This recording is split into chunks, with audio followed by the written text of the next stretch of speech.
नमस्कार। हम प्रतियोगिता परीक्षा के संदर्भ में लगातार समसामयिकी पे चर्चा कर रहे हैं।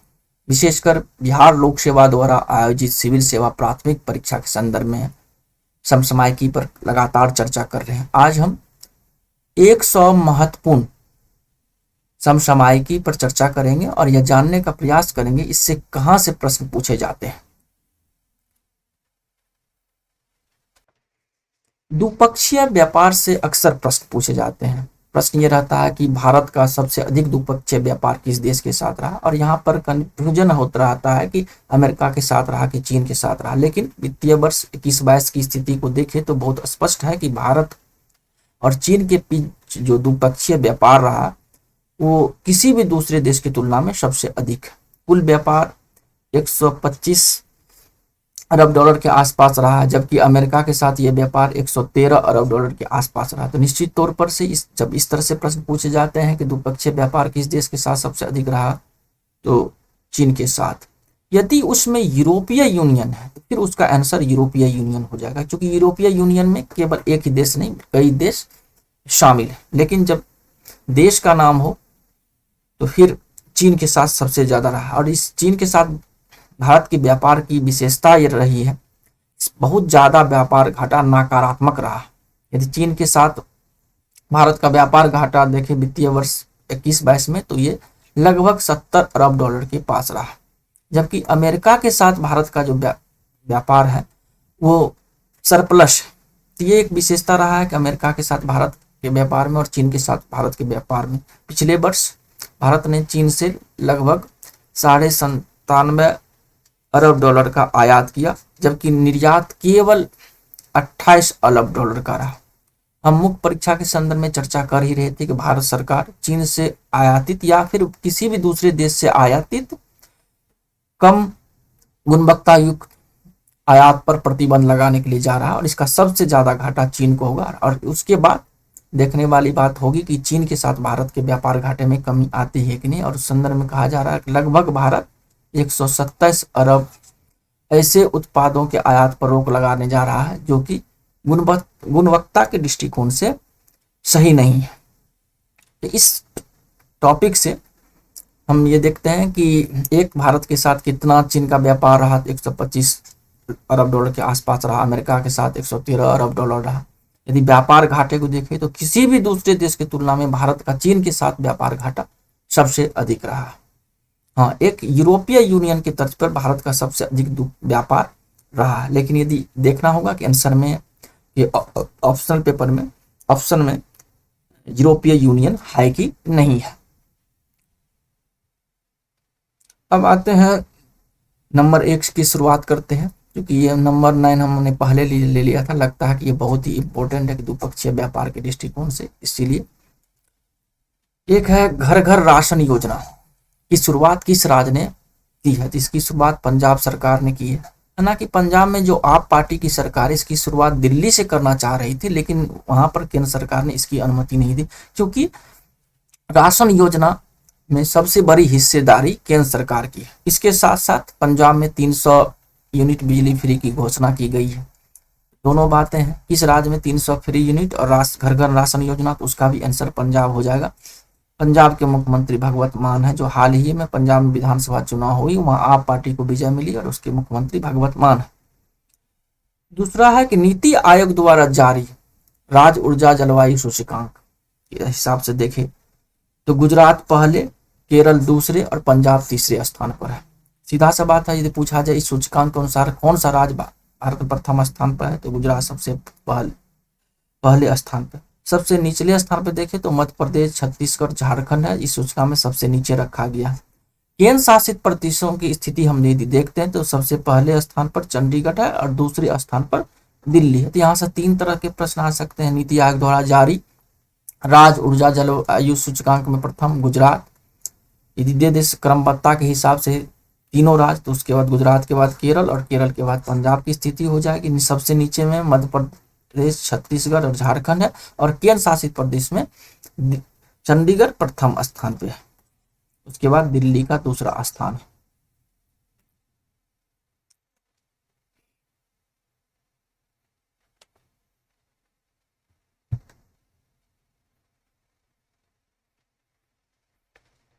तीसरा है क्वाड समूह के विदेश मंत्रियों की बैठक कहाँ हुई थी। सबसे पहले जो कि हमेशा से चर्चा में रहा है हाल फिलहाल के वर्षों में, इसमें 4 देश शामिल हैं क्वाड समूह: भारत, ऑस्ट्रेलिया, जापान और अमेरिका। इसकी विदेश मंत्रियों की बैठक ऑस्ट्रेलिया के मेलबोर्न में हुई थी। ये सीधा सा क्वेश्चन, विदेश मंत्रियों की बैठक कहाँ हुई? तो ऑस्ट्रेलिया के मेलबोर्न में हुई थी। ये विदेश मंत्रियों की चौथी क्वाड बैठक थी। बैठक में बहुत सारे मुद्दों पे चर्चा हुई, जैसे कि वैक्सीन को लेकर सहयोग बढ़ाना, रूस यूक्रेन तनाव, अफगानिस्तान की वर्तमान स्थिति, जब से अफगानिस्तान में तालिबान की सरकार आई है उसको लेकर अफगानिस्तान के जिस तरह से हालात बने उस पर चर्चा हुई। इसके साथ साथ जब क्वाड की बात आती है तो इसका पहला उद्देश्य है कि इंडो पैसिफिक यानी हिंद प्रशांत क्षेत्र में मुक्त नौ परिवहन पर ये बल देती है, क्योंकि इस क्षेत्र में चीन का प्रभाव लगातार बढ़ता जा रहा है। और क्वाड की स्थापना भी ये इसी बात को ध्यान में रखे हुई थी कि यहाँ पर मुक्त परिवहन चलता रहे अंतर्राष्ट्रीय कानूनों के अनुसार और चीन के प्रभाव में यहाँ कमी लाई जा सकी। क्वाड समूह की स्थापना नवंबर 2017 में हुई थी। यहाँ से यदि देख ले तो प्रश्न, मेलबोर्न में विदेश मंत्रियों स्तर की बैठक हुई थी, स्थापना नवंबर 2017 में हुई थी। इसके बाद दूसरे पे आते हैं 4 नंबर प्रश्न पे। वर्ष 2021 में ब्रिक्स का 13वां शिखर सम्मेलन का आयोजन हुआ था। वर्ष 2022 में भारत में हुआ था और उसके बाद 2020 साल 14वां शिखर सम्मेलन बीजिंग में होगा। और इसी बात को लेकर के चीन के विदेश मंत्री भारत आए थे ताकि भारत के प्रधानमंत्री बीजिंग जा सके, क्योंकि अभी चीन और भारत के बीच सीमा विवाद चल रहा है और सीमा पर किसी भी तरह का डिसएंगेजमेंट नहीं होने की वजह से संभावना जताई जा रही है कि भारत के प्रधानमंत्री चीन नहीं जा सकते हैं। तो इसी बात का आश्वासन के लिए चीन के विदेश मंत्री की भारत यात्रा हुई थी। इसके साथ साथ देख ले ब्रिक्स में शामिल देशों भारत, चीन, दक्षिण अफ्रीका, रूस ब्रिक्स के सदस्य देश हैं। और भारत एक ऐसा देश है जो ब्रिक्स और क्वाड दोनों संगठन का सदस्य देश है। क्वेश्चन यदि पूछा जाता है वो देश जो कि क्वाड और ब्रिक्स दोनों का सदस्य है तो उसका आंसर हो जाएगा भारत। 5 नंबर पर भारत का प्रथम बायोमास आधारित हाइड्रोजन संयंत्र मध्य प्रदेश के खांडवा जिला में स्थापित किया जाएगा। यह संयंत्र वाटोमा एनर्जी लिमिटेड और बीजल ग्रीन एनर्जी के संयुक्त उद्यम द्वारा लगाया जाएगा। तो प्रश्न यहाँ से है कि पहला बायोमास आधारित हाइड्रोजन संयंत्र की स्थापना तो मध्य प्रदेश के खांडवा जिले में इसकी स्थापना की जाएगी। और कौन सी कंपनी से स्थापित कर रही? तो 2 कंपनी संयुक्त रूप से, बीजल ग्रीन एनर्जी, उसके बाद वाटोमो एनर्जी लिमिटेड, दोनों के संयुक्त प्रयास से। तो किस देख लीजिएगा किस तरह से इससे यदि इस तरह प्रश्न पूछे जाते हैं तो किस तरह के प्रश्न होते हैं, का स्थापना कहाँ हुई, कौन 2 कंपनी है। उसके बाद 6 नंबर पे संयुक्त राष्ट्र खाद्य एवं कृषि संगठन और आर्बर डे फाउंडेशन ने संयुक्त रूप से बम्बई और हैदराबाद को 2021 में tree city of the world के रूप में मान्यता दी है। कुछ लोगों का कहना है कि नहीं, इस बार हैदराबाद को दिया गया, पिछले साल हैदराबाद को दिया गया और इस साल 2021 के लिए बम्बई का। ऐसी बात नहीं, इस बार दोनों को संयुक्त रूप से दिया गया। ये अलग बात है कि पिछले वर्ष हैदराबाद को tree city of the world का मान्यता दी गई थी। भारत में यदि देखें तो हैदराबाद भारत का एकमात्र शहर था जिसे 2020 में tree city of the world के रूप में मान्यता दी गई थी। इस बार बम्बई और हैदराबाद दोनों को शामिल किया गया। 21वां शिखर सम्मेलन SCO का ये ताजिकिस्तान की राजधानी दुशांबे में वीडियो कॉन्फ्रेंसिंग के माध्यम से आयोजित किया गया था। और 22वां शिखर सम्मेलन दिसंबर उज्बेकिस्तान में आयोजित किया जाएगा। दोनों बातें पूछे जा सकती है कि कहाँ पर इस सम्मेलन का आयोजन होगा और कहाँ पे सम्मेलन का आयोजन हुआ। ये 21वां शिखर सम्मेलन था, तो 22वां 2022 में उज्बेकिस्तान में आयोजित किया जाएगा। इसके साथ साथ जान लीजिए कि भारत और पाकिस्तान वर्ष 2017 में इसके सदस्य बने थे और ईरान इस संगठन का 9वां और सबसे नया सदस्य है। मतलब इस संगठन में 9 सदस्य शामिल हैं। पूछा जा सकता है इसमें कितने सदस्य हैं, 9 सदस्य हैं। भारत और पाकिस्तान कब इसका सदस्य बना, तो वर्ष 2017 में बना, 8वें नंबर पे आते हैं। इजराइल ने दुनिया में पहली बार लेजर मिसाइल डिफेंस सिस्टम का सफलतापूर्वक परीक्षण किया है। हाल में ही ये परीक्षण हुआ है, जिसमें कि लेजर के माध्यम से एक तरह से एंटी मिसाइल डिफेंस सिस्टम की तरह लेजर का प्रयोग किया जाता है इसमें। इस मिसाइल डिफेंस सिस्टम का नाम आयरन बीम दिया गया। इससे पहले भी इजराइल की जो मिसाइल डिफेंस सिस्टम उसकी काफ़ी चर्चा होती थी। इस बार इसको आयरन बीम नाम दिया गया। यह डिफेंस सिस्टम रॉकेट, मोर्टार, लंबी दूरी की मिसाइलें, टैंक रोधी मिसाइलें आदि को मार गिराने के लिए लेजर बीम का प्रयोग करती है और अपने तरह का यह पहला डिफेंस सिस्टम है। इससे पहले डिफेंस सिस्टम के अंतर्गत मिसाइल को मारने के लिए एंटी मिसाइल कार्यक्रम होते थे, जैसे कि भारत ने S-400 एंटी मिसाइल का सिस्टम लिया है, लेकिन इसमें लेजर बीम के माध्यम से एक एंटी मिसाइल की तरह इसका प्रयोग हुआ। लेजर बीम के माध्यम से देखना होगा कि लेजर बीम यानी कि तकनीक में भारत कहाँ तक इजराइल से सहयोग ले पाता है। और इसका नाम यदि पूछा जाए तो आयरन बीम इसका नाम रहा। 10 नंबर पे आते हैं, भारत 5वीं बार वर्ल्ड कप विजेता। ये जूनियर टीम इंडिया ने फाइनल मुकाबले में इंग्लैंड को हराकर अंडर 19 क्रिकेट वर्ल्ड कप 2022 पे कब्जा कर लिया और ये 5वीं बार हुआ। सबसे पहला क्वेश्चन, किसने अंडर 19 वर्ल्ड कप के भारत जीता है, कौन सा बार था, 5वीं बार। रिकॉर्ड है, आज तक कोई देश इस 5वीं बार नहीं जीत पाया। इसका आयोजन वेस्ट इंडीज में किया गया था 2 बार। किसने जीता, कितनी बार जीता और कहाँ आयोजन हुआ, तीनों प्रश्न से आ जाएंगे।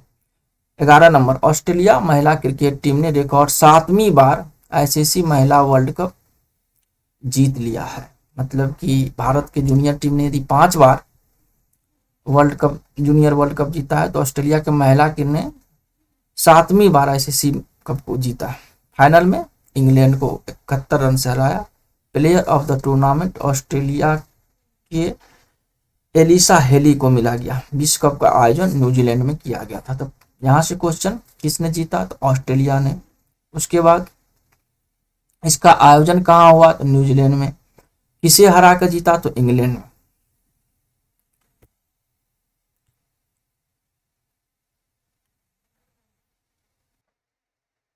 बारह नंबर था, दृष्टिबाधित लोगों के भारत के लिए भारत ने पहला रेडियो स्टेशन अक्ष की शुरुआत की। रेडियो अक्ष, क्वेश्चन यहीं से कि दृष्टिबाधितों के लिए रेडियो की शुरुआत की गई है, तो उसका नाम क्या है, रेडियो अक्ष। या फिर रेडियो अक्ष क्या है, तो दृष्टिबाधितों के लिए शुरू की गई रेडियो स्टेशन। एक संस्था है the blind relief association Nagpur और समष्टि क्षमता विकास एवं अनुसंधान मंडल, इन दोनों के सहयोग से इसकी शुरुआत की है। क्वेश्चन है कि कौन सा राज्य है जिसने पहली बार मोबाइल एप्लीकेशन पर भूकंप अलर्ट की शुरुआत की, तो उसका आंसर हो जाएगा उत्तराखंड। उत्तराखंड राज्य सरकार के आपदा प्रबंधन प्राधिकरण, आपदा प्रबंधन विभाग एवं भारतीय प्रौद्योगिकी संस्थान रुड़की, तीनों ने मिलकर इस ऐप को तैयार किया। यहाँ से फिर क्वेश्चन होगा कि भारत की कौन इंजीनियरिंग संस्थान है जिसने कि भूकंप को की सूचना देने का ऐप विकसित किया है। यदि उसमें रुड़की है तो उसका आंसर रुड़की हो जाएगा। किस राज्य ने किया है तो उसका आंसर उत्तराखंड हो जाएगा। किन संस्थानों के सहयोग से किया है तो उत्तराखंड राज्य आपदा प्रबंधन प्राधिकरण, आपदा प्रबंधन विभाग और रुड़की, तीनों ने मिलकर इस ऐप की विशेषता यह है कि ऐप के माध्यम से भूकंप से पहले ही उनके आने की चेतावनी मिल जाएगी। इसके साथ साथ भूकंप आने के बाद भी इस ऐप के माध्यम से पुनर्वास में या उससे राहत कार्य में सहायता मिलेगी। ट्रांसपेरेंसी इंटरनेशनल द्वारा भ्रष्टाचार का सूचकांक भारत की देखें तो भारत सूचकांक अनुसार भारत के रैंक में 1 स्थान का सुधार आया है। वर्ष 2020 में भारत 86वें स्थान पे था, जो 1 स्थान घट कर यहाँ, इसमें घटने का मतलब है बेहतर प्रदर्शन, 50वें स्थान पे है आया है। उसके बाद फिनलैंड, डेनमार्क, न्यूजीलैंड एक साथ प्रथम स्थान पर है। सूची में दक्षिण सूडान को सबसे भ्रष्ट देश माना गया। तो यहाँ से क्वेश्चन, भारत का स्थान कौन सा है, तो 85वां है। वर्ष 2021 में, ना कि 2020 में 86 था। उसके बाद कौन से देश में सबसे कम भ्रष्ट देश है? Finland, Denmark, New Zealand 61। और सबसे भ्रष्टतम देश तो सूडान है। इसके बाद देख लिए 15वां 48वां जी शिखर सम्मेलन का आयोजन जर्मनी के बेवेरियन आल्प्स के क्रॉस एल्मो में आयोजित किया जाएगा। ये इसका सम्मेलन होने वाला। और G7 अभी चर्चा में ही, हाल में ही G7 देशों की एक बैठक हुई थी ब्रुसेल्स में, विशेषकर रूस यूक्रेन तनाव के दृष्टिकोण को रख करके। लेकिन वो तत्कालिक बैठक थी। इसका पूर्णकालीन बैठक जो है जर्मनी आयन का। और 49वां सम्मेलन जापान में आयोजित किया जाएगा। ये दो बातें हैं। कहाँ पे होगी? जो जर्मनी में होगी। वर्तमान में इसमें 7 सदस्य हैं। वर्ष 2014 में रूस को इस संस्था से बाहर कर दिया गया। इससे पहले भी रूस इसमें शामिल नहीं था, लेकिन क्राइमिया के अधिग्रहण के बाद, जिस तरह से यूक्रेन पर रूस ने हमला किया, जब रूस ने क्राइमिया पर हमला किया था उसके बाद उसे G7 से वर्ष 2014 में बाहर कर दिया गया था। शीतकालीन ओलंपिक बीजिंग, मतलब कि शीतकालीन ओलंपिक का आयोजन बीजिंग में हुआ। पहला प्रश्न यहीं से। उसके बाद नॉर्वे लगातार दूसरे शीतकालीन ओलंपिक पदक तालिका में शीर्ष पे रहा है। मतलब पिछले में नॉर्वे शीर्ष पे था। इसमें कि 37 पदक हैं, इसमें से 16 स्वर्ण पदक शामिल है। 27 पदक के साथ जर्मनी दूसरे और 15 पदक के साथ चीन तीसरे स्थान पर रहा। भारतीय टीम का प्रतिनिधित्व पुरुष अल्पाइन स्कीयर आरिफ खान ने किया था। ये पूछा जा सकता है कि शीतकालीन भारतीय टीम का प्रतिनिधित्व किसने किया था? आरिफ खान ने किया था। और भारत ने इस ओलंपिक में एक भी पदक नहीं जीता है। प्रथम पद नॉर्वे, दूसरे पर जर्मनी, तीसरे पर चीन। भारत इसमें शामिल हुए थे। आरिफ खान ने इसका प्रतिनिधित्व किया था, लेकिन एक भी पदक नहीं जीत पाए। वर्ष 2026 में अगला शीतकालीन ओलंपिक इटली के मिलान शहर में होगा। ये भी क्वेश्चन पूछे जा सकते हैं कि वर्ष 2026 में अगला शीतकालीन ओलंपिक कहाँ होगा। 16वां पे आते हैं। मैगी तूफान फिलीपींस के पूर्वी एवं दक्षिणी पूर्वी इलाकों में लैंडस्लाइड की बहुत बड़ी वजह बनी थी, तबाही का कारण बना था। लेकिन इससे प्रश्न आ सकते हैं, पहला कि ये किस देश को सबसे अधिक प्रभावित किया, तो उसका आंसर हो जाएगा फिलीपींस। और दूसरा, ये मैगी तूफान का जो नामांकन होता है, उसमें से मैगी नामांकन म्यांमार के द्वारा किया गया था। ये प्रश्न इससे आ सकते हैं। मैगी तूफान नामांकन म्यांमार, प्रभावित देश फिलीपींस। इसके बाद है कि बिहार के रोहतास जिले में भारतीय भूवर्ग सर्वेक्षण विभाग को सर्वे में यहाँ पे क्रोमियम और निकेल धातु के बड़े भंडार मिले हैं। इसका खनन करने का भी अनुमति केंद्र सरकार ने बिहार सरकार को दे दी और बिहार सरकार इसको लेकर के आगे की प्रक्रिया पर आगे बढ़ रही है कि किस तरह से यहाँ खनन किया जा सके। इसके साथ साथ हम देखते हैं एक प्रश्न और भी है कि बिहार के कैमूर में सोने का भंडार मिला है। ये भी पूछा जा सकता है। यह हाल फिलहाल की ही घटना है, लेकिन यहाँ फिलहाल है कि दो बातें याद रखना है कि अभी तो हम बात कर रहे हैं कि ये भी पूछा जा सकता है कि बिहार के किस जिले में क्रोमियम और निकेल का बहुत बड़ा भंडार मिला है और जहाँ पर केंद्र सरकार ने उसके खनन की मंजूरी दे दी है, तो रोहतास जिला। इसके बाद प्रश्न 18 पे आ जाते हैं। कैमूर में सोना, प्रथम अंतर्राष्ट्रीय कौशल विकास केंद्र की स्थापना भुवनेश्वर उड़ीसा में की जाएगी। यदि पूछा जाए किस राज्य में प्रथम अंतर्राष्ट्रीय कौशल, क्योंकि ये प्रथम है इसीलिए महत्वपूर्ण हो जाता है। भुवनेश्वर में, उड़ीसा में, राज्य उड़ीसा, शहर भुवनेश्वर।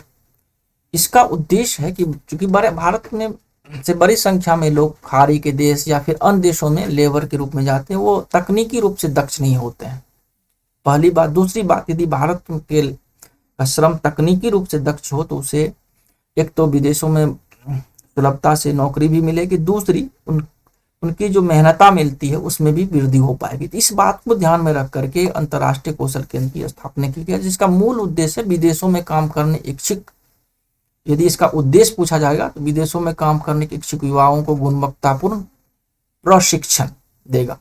इसके लिए राष्ट्रीय कौशल विकास निगम और कौशल विकास संस्थान के बीच समझौता हुआ। तो ये भी प्रश्न पूछा जा सकता है कि राष्ट्रीय कौशल विकास निगम और कौशल विकास संस्थान के सहयोग से कौशल विकास के लिए किस चीज की स्थापना हुई है? तो प्रथम अंतर्राष्ट्रीय कौशल विकास केंद्र की स्थापना भुवनेश्वर, उड़ीसा में।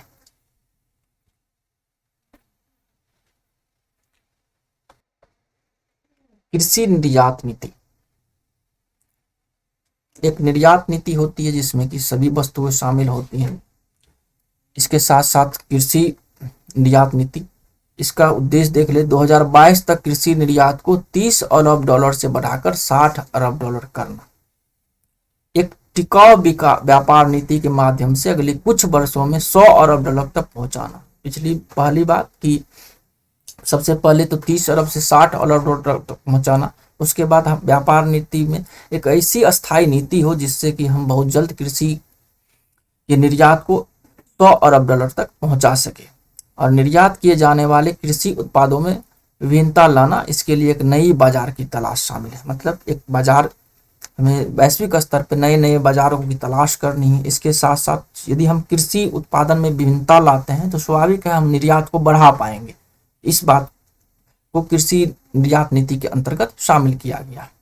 20 नंबर पर जम्मू कश्मीर के ग्रामीण विकास और पंचायत राज विभाग ने ई गवर्नेंस पहल के तहत जन निगरानी ऐप लॉन्च किया है और इसका ऐप का लक्ष्य है लोगों को विभिन्न योजनाओं से जुड़ी शिकायतों का ऑनलाइन शिकायत दर्ज करना। ये जम्मू कश्मीर राज्य है जिसने की जन निगरानी, ऐप का नाम है जन निगरानी। तो प्रश्न पूछा जा सकता है कि जन निगरानी ऐप का उद्देश्य स्वाभाविक है लोगों के विभिन्न योजनाओं से जुड़ी शिकायतों को सुनना। किस राज्य ने इसकी शुरुआत की? तो जम्मू कश्मीर राज्य ने इसकी शुरुआत की है।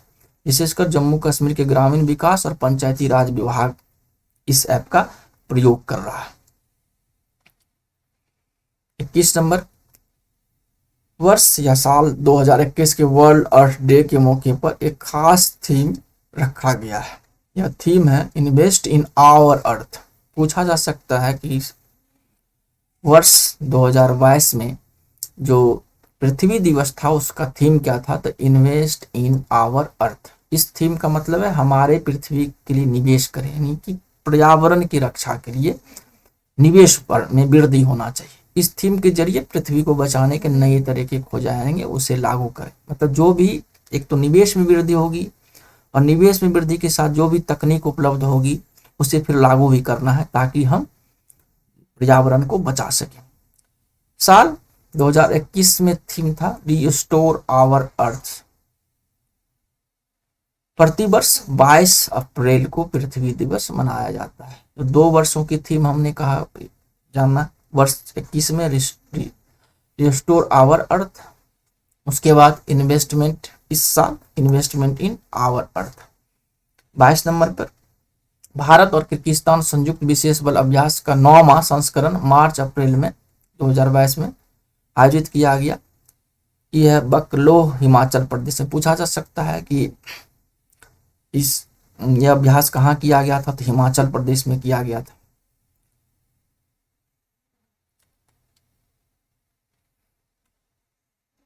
तेईस नंबर, नोबेल पुरस्कार विजेता जोस रामोस होर्टा ने किस देश का राष्ट्रपति चुनाव जीता है? यदि तो पूर्वी तिमोर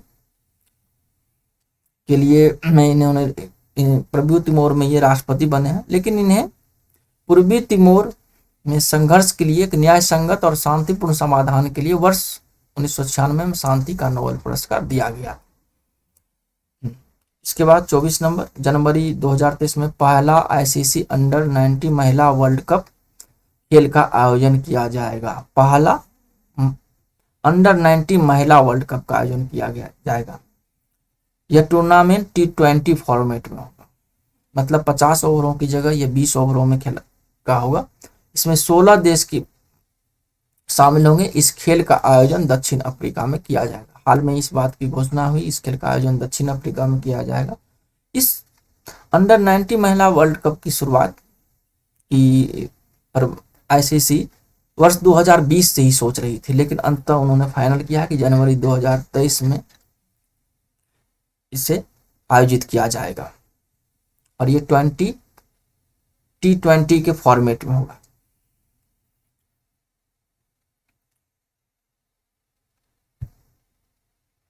पच्चीस नंबर, आईसीसी पुरुष T20 वर्ल्ड कप 2024 की मेजबानी वेस्टइंडीज और अमेरिका मिलकर करेंगे। ये ज़्यादा महत्वपूर्ण है कि पहली बार अमेरिका क्रिकेट की मेजबानी करने जा रहा है, वो भी T20 वर्ल्ड कप के।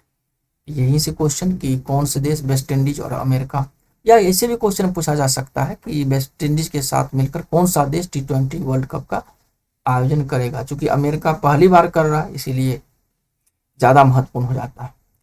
इस T20 वर्ल्ड कप में कुल 12 टीमें क्वालिफाई करेंगी। इनमें से ऑस्ट्रेलिया में शामिल होने वाले इसी वर्ष जो T20 वर्ल्ड कप के शीर्ष 8 टीमों के साथ वेस्टइंडीज और संयुक्त अरब अमेरिका को शामिल किया जाएगा, क्योंकि दोनों देश आयोजन ही करेंगे। वेस्टइंडीज और ये दोनों तो शामिल होंगे, इसके साथ साथ ऑस्ट्रेलिया में होने वाले T20 वर्ल्ड कप के जो शीर्ष 8 देश हैं उन्हें शामिल किया जाएगा।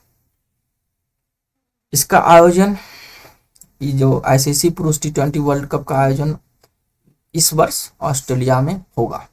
26 नंबर, टोगो के गिलबर्ट होंगोम्बो अंतर्राष्ट्रीय श्रम संगठन के अगले महानिदेशक होंगे। टोगो के ये पूर्व प्रधानमंत्री रह चुके हैं। ये 11वें प्रमुख होंगे अंतर्राष्ट्रीय श्रम संगठन के। इससे प्रश्न, किस देश से हैं? टोगो से। टोगो के किस पद पे थे? तो पूर्व प्रधानमंत्री हैं, यानी प्रधानमंत्री रह चुके हैं। इसके बाद इनका कार्यकाल 5 साल के लिए होगा और 1 अक्टूबर यानी इसी साल 1 अक्टूबर 2022 से इसकी शुरुआत होगी। यहाँ से 3-4 प्रश्न हम देख रहे हैं आ जाता है। टोगो के हैं। पहली बार अफ्रीका के किसी देश से अंतर्राष्ट्रीय श्रम संगठन के महानिदेशक होंगे, ये भी एक महत्वपूर्ण बात है। उसके बाद ये पूर्व प्रधानमंत्री रह चुके हैं और 11वें हैं। कब से इनका कार्यकाल शुरू हो रहा है? तो 1 अक्टूबर 2022 से इसका कार्यकाल शुरू। उसके बाद आते हैं संयुक्त राष्ट्र विश्व पर्यटन संगठन ने तेलंगाना के पोंचपल्ली गांव को पर्यटन के लिए विश्व का सर्वश्रेष्ठ गांव चुना। ये विश्व का सर्वश्रेष्ठ गांव है, ना कि भारत का।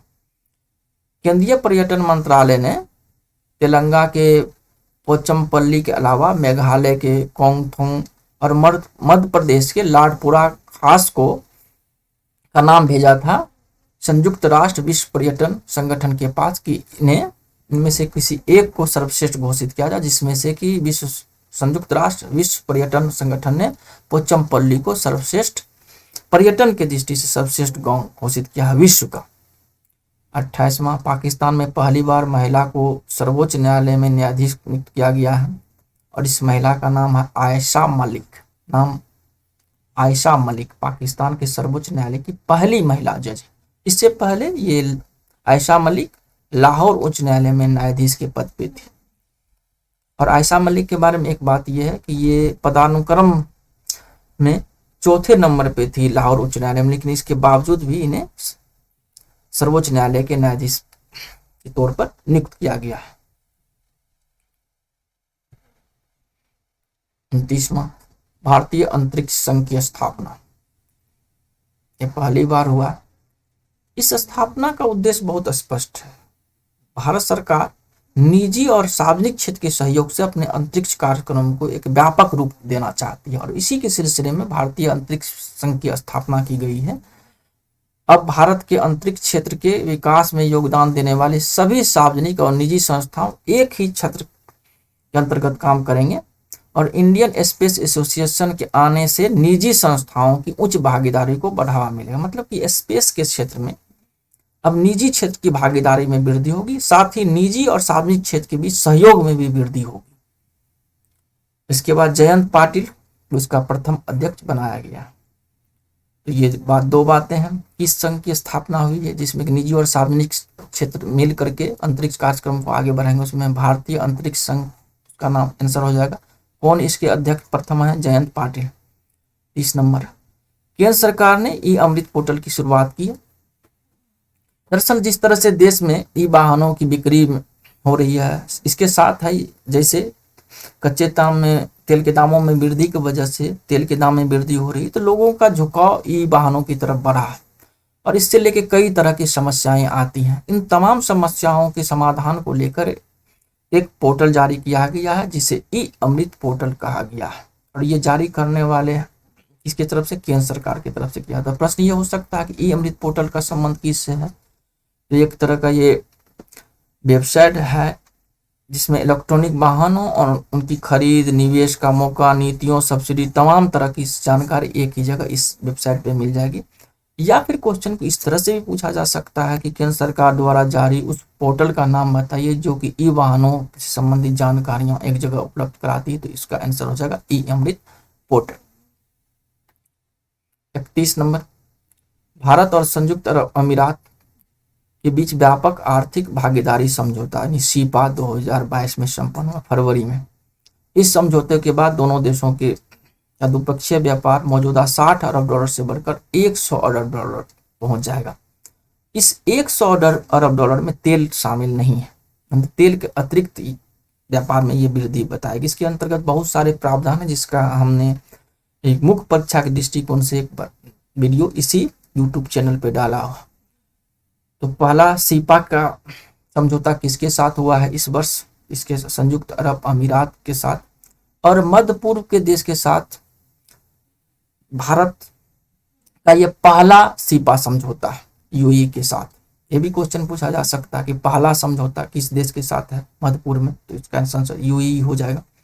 इसी के साथ दूसरा जो फ्री ट्रेड एग्रीमेंट हुई है, हालांकि उस एग्रीमेंट को सीपा नहीं कहते हैं, इसको कहते हैं भारत और ऑस्ट्रेलिया ने आर्थिक संबंधों को बढ़ावा देने के लिए आर्थिक सहयोग एवं व्यापार समझौते पर हस्ताक्षर किया और संभावना जताई जा रही है कि आने वाले समय में भारत और ऑस्ट्रेलिया के बीच भी व्यापक आर्थिक भागीदारी समझौता होगा। दोनों के बीच अंतर है कि व्यापक का मतलब बृहद है, इसमें बहुत सारी वस्तुओं को शामिल किया जाता है। इसके साथ साथ इसमें करों की दर भी बहुत कम होती है। लेकिन यदि हम आर्थिक सहयोग और व्यापार समझौता में कुछ प्रावधान ऐसे होते हैं जिसमें कि वस्तुओं के व्यापार को रोका जा सकता है। जैसे यदि ऑस्ट्रेलिया के साथ जो भारत का आर्थिक सहयोग एवं व्यापार समझौता हुआ है, इसके अंतर्गत डेयरी प्रोजेक्ट को शामिल नहीं किया गया है। इसीलिए एक प्रश्न ये भी पूछा जा सकता है कौन से प्रोडक्ट शामिल नहीं है। माना जा रहा है कि इस समझौते के बाद भारत से ऑस्ट्रेलिया जाने वाले 95% मूल्य की वस्तु कर मुक्त यानी तट कर मुक्त या कस्टम कर मुक्त हो जाएंगे। और इस समझौते के बाद कहा जा रहा है कि 27 अरब से बढ़कर के द्विपक्षीय व्यापार 45 अरब डॉलर के आसपास पहुंच जाएगा। इस संबंध में भी एक बृहद वीडियो मुख्य परीक्षा के दृष्टिकोण से इसी यूट्यूब चैनल पर मिल जाएगा, आप उसे देख सकते हैं। चक्रपात की चर्चा हो रही थी, मैगी, गुलाब, शाहीन, इस अक्सर पूछा जाता है किस तट पे आया, कौन सा देश प्रभावित हुआ, नामांकन किस देश ने किया।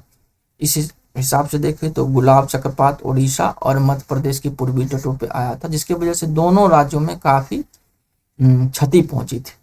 और इस तूफान का नामांकन गुलाब का जो नाम दिया गया था उसे पाकिस्तान ने किया था। इससे पहले हम चर्चा कर रहे थे मैगी जो फिलीपींस में आया था, उसका म्यांमार के द्वारा नामांकन किया गया था। उसके बाद शाहीन, इस तूफान का नाम कतर के द्वारा किया गया था जो कि हिंद महासागर के एक उष्णकटिबंधीय चक्रवात था। इससे पाकिस्तान, ईरान, यूएई सबसे अधिक प्रभावित रहे। तो ये पूछा जा सकता है शाहीन तूफान से कौन से देश सबसे अधिक प्रभावित हुए, इसका नामांकन किसने किया। तो इस तरह से हम देखते हैं कि जो 100 क्वेश्चन की हमने शुरुआत की है, इस 100 क्वेश्चन के अंतर्गत हम 3 भाग में 100 महत्वपूर्ण करंट अफेयर्स पर चर्चा करेंगे। और हमें लगता है कि इस 100 करंट अफेयर से अधिकांश क्वेश्चन होने चाहिए। इसके अतिरिक्त हम पिछले 10 दिन से बिहार समसामयिकी या राष्ट्रीय अंतर्राष्ट्रीय घटनाक्रम पर चर्चा करते रहे, वो तमाम वीडियो हमारे इस YouTube चैनल पर उपलब्ध हैं। इस तमाम वीडियो को देखिए और कुछ प्रैक्टिस सेट वगैरह भी पर हम सोचते हैं कि चर्चा कर लें, लेकिन अब समय कम है, इसीलिए अधिकांश समसामयिकी की चर्चा हम आपसे करना चाहते हैं।